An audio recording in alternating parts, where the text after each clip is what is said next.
Hello everyone, this is Keza McDonald here from IGN. With me is Daniel Krupa. Hello.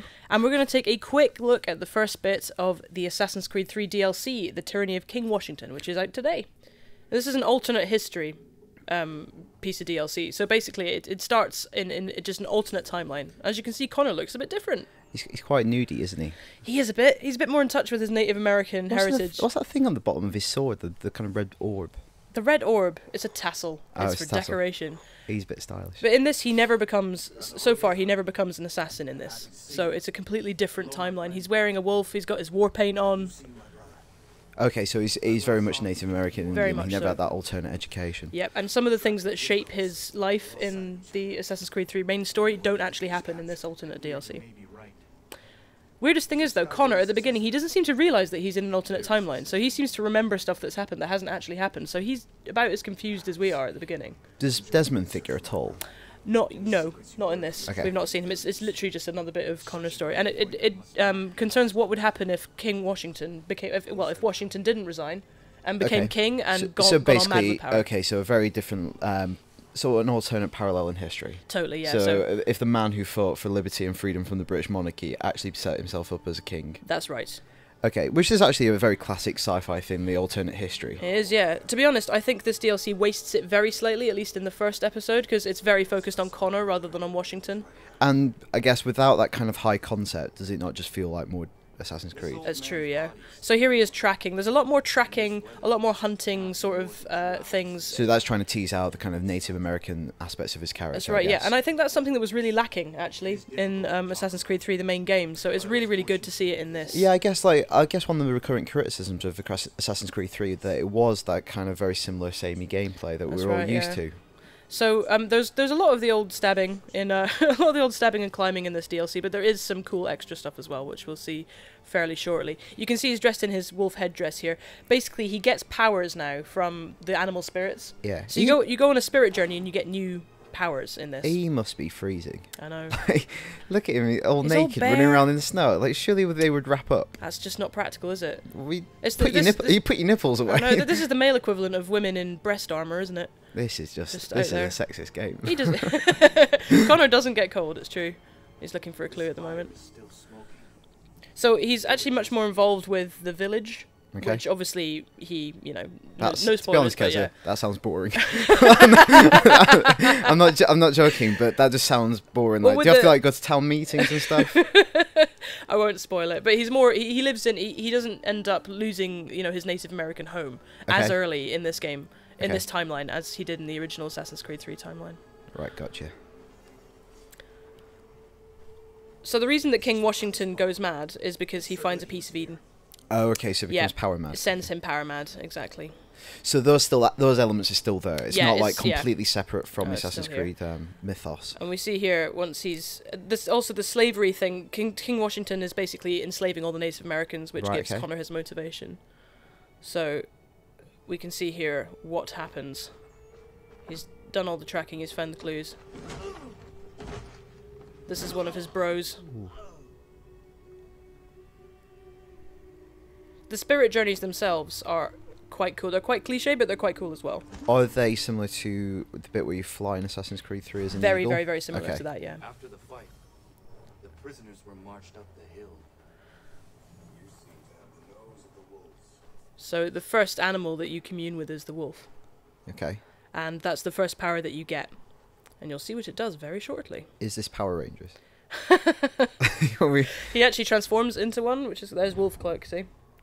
That's the first power that you get. And each little bit of... So these traits, these power... what are these? Well, you'll see in a minute exactly what they do. Okay. But basically, in the first one, you get the power of the wolf. In the second bit of DLC, you get another animal. And in the third bit of DLC, you get another animal. What power would you like? I would like the power of the tiger. I would like the power of the slug, just to walk everywhere really slowly. Tiger, I was going to say, to look pretty in every situation. But you can see one of his... So here, this is one of the things that communing with the wolf lets him do.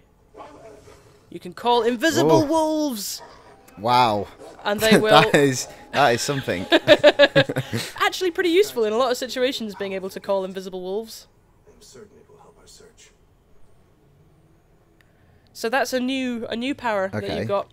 What do you want with me? I didn't do nothing. Do we know how many powers there are going to be? Or? Yeah, but for every animal you get different powers. There's another power that you get from the wolf, which we'll see a bit later on. Okay. But essentially, it changes the dynamic of the gameplay quite a lot. Yeah. Because instead of it's more kind of like it reminded me of Dishonored actually. That. Yeah, actually, I mean some of the powers he gets later on are also sort of supernatural animal powers that make combat just a little different, a little bit more fun. Yeah. But the other wolf power completely changes stealth as well. Okay. I do like when DLC, I can get fully on board with DLC when it entirely changes the game and kind of exists as its own entity. Yeah. It's almost my favourite. The closest analogy that I can think of is like comic books doing one-shots or what-ifs. This is basically that. And, which is cool. you know, my favourite piece of DLC, and I think a lot of people's it is as well, is Undead Nightmare, because it just stands alone. Exactly. And this has the same advantage as Undead Nightmare in that it's what you recognise, but it puts it in a different setting, which is cool. So we're tracking the slave cart now, which is again through the snow. I love the snow in this game. You know what? I really missed it. This is good snow, yeah. Yeah, it's so, and the climbing is just great. I'd probably put this in my top 5 snows. Top 5 gaming snows. What's your number 1, Daniel? Oh, you've put me on the spot now. I wasn't really prepared. I actually don't have a list of top 5 snows because I actually have a life. Banjo-Kazooie's snow level. It's got to be a winner. Mario 64. Look at all this useful fluid traverse. So there's a lot more, and this was the most fun thing about Assassin's Creed 3 for me, was just running around. Thing is, never looks like this when I'm playing it. It basically looks like I'm just trying to hug a tree. Well, you'll see. There we go, like that. Yeah, it's just that constantly, and they've got away again. There's always a way through the trees, isn't there? Oh no, Connor. Oh, yep, there you go. There's always a way through the trees. It's actually finding it that's always I just can't see it. Yeah. So despite the fact he's communed with wolves. Have a bit of that. Yeah, he's still an enemy to the wolves in the wild, it would appear. Or the wolves are an enemy to him. We've skipped ahead a little bit here to let you see the other thing that the wolf pack does. Are you ready for this, Daniel? It's quite silence. A while. Absolute silence. Well, I'm very much looking forward to it. It won't happen for a little while yet. In the meantime, there's more running around nearly naked in the forest. So yeah, in addition to summoning the wolves to dispatch enemies for you, it also gives you a kind of supernatural power.